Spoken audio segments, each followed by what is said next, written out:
சோழ நாட்டின் பொற்காலத்தின் 27வது அத்தியாயம் குந்தவையின் அறிமுகம்.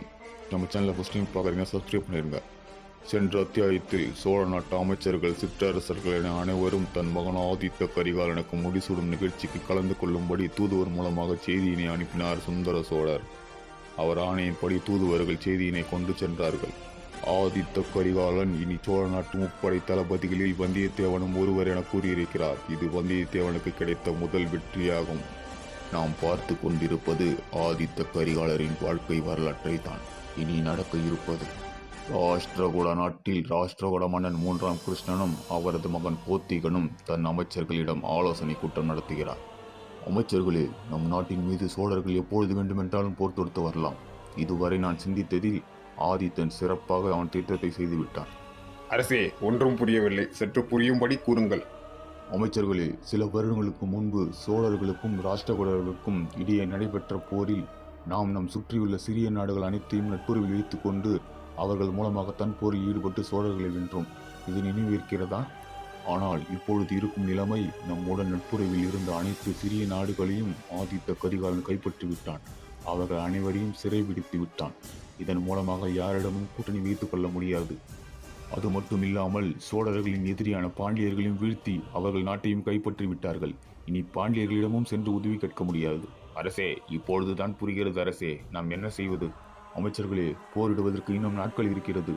சிந்தித்து கூறுகிறேன், அனைத்து கேள்விகளுக்கும் விடை கிடைக்கும். அதே நேரத்தில் மற்றொரு புறம் பழைய அறையில் இருந்து செம்பியன் மாதேவியும் அவரது மகன் உத்தம சோழனும் தஞ்சையை நோக்கி செல்கிறார்கள். தஞ்சையில் சுந்தர சோழர் வந்தியத்தேவனிடம், வந்தியத்தேவா, முடிசூடும் விழாவிற்கு அனைத்தும் தயாராக உள்ளதா? அனைவரிடமும் செய்திகள் சென்று விட்டதா? அரசே, அனைத்தும் தயாராக உள்ளது. இதற்கான செய்தி அனைவரிடமும் சென்று விட்டது. தந்தையே, பாடா, யார் இவர்கள்? தஞ்சையில் சிறப்பே சிற்பங்கள் தான். அதனிலும் அழகாக செய்த சிற்பத்தை போல் வருகிறார்களே. வானத்தை தோன்றும் நிலவை மிஞ்சும் அழகை கொண்டு தேவதை போல் இருக்கிறார்களே. அரசரை தந்தை என அழைக்கிறார்கள். ஒருவேளை இவர்களின் மகளாக இருக்குமோ? இவர்களோ அரச குடும்பத்தை சேர்ந்தவர்கள், நானோ ஒரு படைத்தளபதி. நம்மை காதலிப்பார்களா? என்ன நடக்கிறதோ நடக்கட்டும், பார்த்து கொள்ளலாம். வந்தியத்தேவா, நீ அனைத்தையும் சென்று கவனித்துக் கொள். அரசே, கவனித்துக் கொண்டுதான் இருக்கிறேன். என்ன? இதோ உடனடியாக செல்கிறேன் அரசே. மகளே, என்ன ஒரு அதிசயம்! குந்தவை அரியணை அருகிலா? நம்ப முடியவில்லையே. தந்தையே, என்னை ஆசீர்வதியுங்கள். குந்தவை, நீ நன்றாக இருப்பாய். ஆதித்தனுக்கு பிறகு மக்களை சிறப்பாக வழிநடத்தி கொண்டு செல்வாயாக. தந்தையே, நான் உங்களிடம் ஒன்று கேட்க வேண்டும்.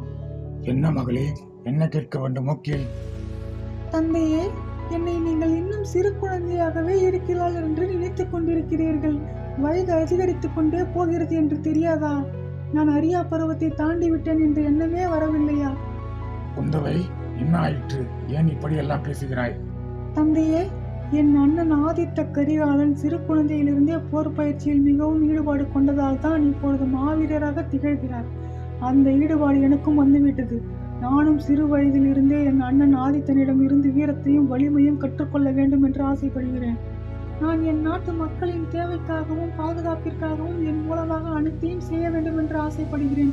நான் சாதாரண பெண்ணாக இல்லாமல் வீரமிகுந்த இளவரசியாகவும் இருக்க வேண்டும் என்று ஆசைப்படுகிறேன். நான் ஆசைப்பட்டது நிறைவேற வேண்டும் என்றால் என் அண்ணன் ஆதித்தனிடம் சிறிதளவாவது கற்றுக்கொள்ள வேண்டும் அல்லவா? குந்தவை, உன் ஆசை நியாயமானதுதான். நாட்டு மக்களின் நலனுக்காக அனைத்தையும் செய்ய நான் தயார். ஆனால் உன்னுடைய அண்ணன் ஆதித்தனிடம் இதற்கு சம்மதம் வாங்கிக் கொள். தந்தையே, என்ன ஆயிற்று? இதோ குந்தவை, உன் அண்ணன் வந்துவிட்டான். அவனிடம் கேட்டு சம்மதம் வாங்கிக் கொள். தந்தையே, என்ன ஒரு அதிசயம்! குந்தவை அரியணை அருகிலா? ஆதித்தா, நீ கூறுவது சரிதான். உன் தங்கைக்கு ஏதோ ஆசை இருக்கிறதாம். அதனை என்னிடம் கூறிக்கொண்டிருந்தால் அதான் நான் கூறினேன்.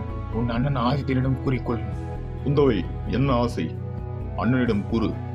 அண்ணா, தங்களிடம் கூறுவதற்கு தயக்கமாகவும் சற்று அச்சமாகவும் இருக்கிறது. என் தங்கை எதன் மீது ஆசைப்பட்டாலும் அது 7 கடல் தாண்டி இருந்தாலும் அக்கடலை தாண்டி சென்று கொண்டு வந்து என் தங்கையின் ஆசையை நிறைவேற்றுவேன். ஆதித்தா, சற்று பொறுமையாக இரு. உன் தங்கை பொன் மீதும் பொருள் மீதும் ஆசைப்படவில்லை. உன்னை போல் சிறு வயதில் இருந்தே வீரமாக இருக்க வேண்டும் என்று ஆசைப்படுகிறாள். பிறகு இந்நாட்டின் மக்களின் தேவை அனைத்தையும் செய்ய வேண்டும் என்று ஆசைப்படுகிறாள். உன்னிடம் இருந்து அனைத்துவற்றையும் கற்றுக்கொள்ள வேண்டும் என்று ஆசைப்படுகிறாள். குந்தவை, இதுதான் உன் ஆசையா? என்னை போல் இருக்க வேண்டும் என்று ஆசைப்படுகிறாய். முதலில் சோழ நாட்டை பெரும் சாம்ராஜ்யமாக உருவாக்குவதற்கு ராஷ்டிரகூட நாட்டையும் ஈழ நாட்டையும் கைப்பற்ற வேண்டும். இதுவே என்னுடைய முதல் குறிக்கோள். நான் இளவரசராக முடிசூடப்பட்ட பிறகு ராஷ்டிரகூட நாட்டை எதிர்த்து போரிட்டு அதிலும் வெற்றி பெற்று கூடிய விரைவில் நான் உனக்கு பயிற்சி அளிக்கிறேன்.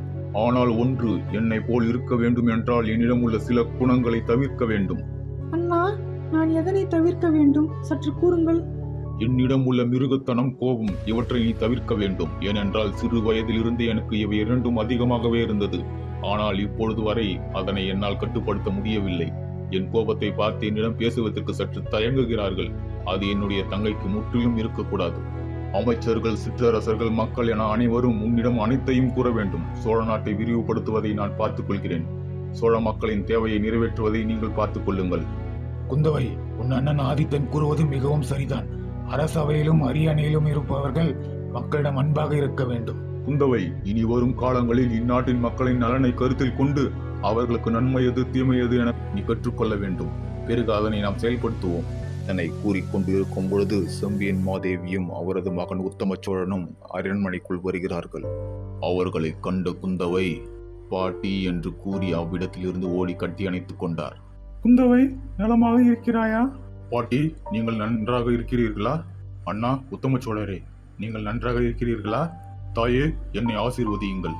ஆதித்தா, இதே போன்று பல நாடுகளை கைப்பற்றி சோழ தேசத்துக்கு மேலும் வெற்றியை தேடி தருவாயாக என்று மனமாற வாழ்த்துகிறேன். ஆமாம், நான் வரும்பொழுது ஏதோ பேசிக் கொண்டிருந்தீர்கள். அதை நான் கெடுத்து விட்டேனா? அப்படியெல்லாம் ஒன்றுமில்லை தாயே. நலமாக இருக்கிறீர்களா? நலமாக உள்ளேன் சுந்தர சோழா. குந்தவைக்கு வயதாகி கொண்டே போகிறதாம். அதனால் குந்தவை இனி வரும் காலங்களில் என் அண்ணன் ஆதித்தனை போல் வீரமாகவும் சிறு வயது முதலே மக்களின் தேவை அனைத்தும் நிறைவேற்ற வேண்டும் என்றும் ஆசைப்படுகிறாள். என் பேத்தி குந்தவை நல்லதை நோக்கித்தான் செல்கிறாள். அவள் ஆசையும் நியாயமானதுதான். நம் நாட்டு மக்களுக்கு யார் நல்லது செய்தாலும் சரிதான். நமக்கு நம் நாட்டின் மக்களின் நலனே முக்கியம். இதற்காக ஆதித்த கரிகாலன் குந்தவைக்கு பயிற்சி அளிக்க வேண்டுமா? இதனை பற்றி தான் பேசிக் கொண்டிருந்தோம். உங்கள் தஞ்சையிலிருந்து மக்களை பார்த்துக் கொள்ளுங்கள். என் பேத்தி குந்தவை பழையறை வந்து மக்களை பார்த்துக் கொள்ளட்டும். அனிருத்தரே, பார்த்து பல நாட்கள் ஆகிவிட்டது. எப்படி இருக்கிறீர்கள்? தாயே, வருகை வருகை. தங்களை கடைசியாக என் கணவரிடம் பார்த்தது அத்தோடு இப்பொழுதுதான் பார்க்கிறேன். தாயே, எனது நண்பன் கண்டராதித்தனின் ஆசீர்வாதத்தின்படி சோழ நாட்டில் நலமாக இருக்கிறேன். அனிருத்தரே, நீங்கள் தானே தலைமை அமைச்சர். சோழ நாட்டின் நிலை என்ன? சோழ நாட்டின் மக்கள் அனைவரும் மகிழ்ச்சியாக இருக்கிறார்களா? இல்லை ஏதேனும் குறைகள் இருக்கிறதா? தாயே, குறைகளை நிறைவேற்றுவதற்காகத்தான் சுந்தர சோழரும் அவரது மகன் ஆதித்த கரிகாலரும் இருக்கிறார்களே. அனிருத்தரே, பாருங்கள், வெளியே சென்று பேசலாம். தங்களிடம் கூறுவதற்கு என்ன? என் கணவரின் நண்பர் என்பதால் இதனை கூறுகிறேன். என் மகன் உத்தம சோழனுக்கு சொந்தமான அரியணை ஆனால் சுந்தர சோழருக்கு சென்று விட்டது. பிறகு அவரது மகன் ஆதித்தனிடம் செல்ல போகிறது. இதனை பார்ப்பதற்கு மிகவும் வருத்தமாக இருக்கிறது. தாயே, தங்களின் மகன் உத்தமன் போர் பயிற்சியில் ஈடுபட்டு பல நாடுகளை கைப்பற்றி அவரது வீரத்தை வெளிப்படுத்தியிருந்தால் இந்த அரியணை எப்பொழுதோ கிடைத்திருக்கும். போர்க்களத்தில் இறங்காமலே அரியணையில் அமர்வது எப்படி சாத்தியமாகும்? கூறுங்கள். அனிருத்தரே, என் மகனுக்கு போரிடுவதற்கு வாய்ப்பு கொடுத்தால் தானே அவனது திறமையை வெளிக்காட்ட முடியும். தாயே, தங்களுக்கு நன்றாக தெரியும். ஆதித்த கரிகாலன் சிறு வயதில் இருந்தே தனது திறமையை விரிவாக்கிக் கொண்டே போர் பயிற்சியில் ஈடுபடுத்திக் கொண்டதால் தான் பல நாடுகளை கைப்பற்ற முடிந்தது. சிறு வயதில் அவருக்கு யாரும் அறிவுறுத்தவில்லை. போர்க்களத்தில் ஈடுபட வேண்டும், போரிட வேண்டும், பல நாடுகளை கைப்பற்ற வேண்டும் என்று. ஆர்வம் என்பது தானாக வர வேண்டும். ஆதித்த கரிகாலன் இளவரசராக அரியணையில் அமர்வது யார் தடுத்தாலும் நடந்தே தீரும். இனி வரும் காலங்களில் உத்தம சோழரை போர்க்களத்தில் ஈடுபடச் சொல்லுங்கள். குந்தவையின் ஆசை நிறைவேறுமா? ஆதித்த கரிகாலன் பயிற்சி அளிப்பாரா? அடுத்ததாக இளவரசராக முடிசூடப்பட்டு செங்கோல் ஏந்தி அரியணையில் அமரப்போவது யார்? ஆதித்த கரிகாலரா இல்லை உத்தம சோழரா என தெரிந்து கொள்ள எங்களுடன் சேர்ந்து அடுத்த அத்தியாயத்தில் சோழர்களை மீண்டும் சந்திப்போம்.